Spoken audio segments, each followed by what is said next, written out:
Hi, I'm Fred Burton with Stratfor. Rob, in regards to your question, besides increased intelligence, what other factors have led to the lack of terror attacks on domestic soft targets like malls, buses, etc.? When you look at this phenomena, it's the kind of question I get addressed a lot or get asked to respond to. If you look at an organization like Al-Qaeda today, they are under a tremendous amount of pressure around the globe as part of our post-9/11 activities. And there's only so many fixed assets that they have available, and you're going to want to use those kinds of fixed assets for strategic strikes.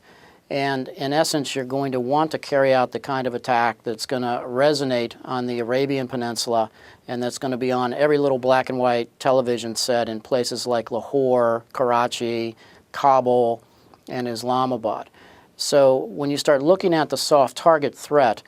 we certainly as an open society have numerous targets that you could pick to go after, but there's much more strategic strikes that you could carry out that would have that kind of resonant effect in that, for example, if you look at Major Hassan's shooting at Fort Hood, that's the kind of attack that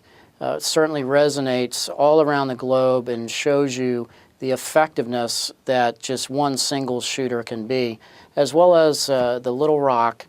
shooter that went after the National Guard training facility. These aren't very difficult to pull off. And as you start to look at those kinds of attacks that are soft target attacks, you have a very difficult problem in the counterterrorism arena of identifying these individuals ahead of time and making sense of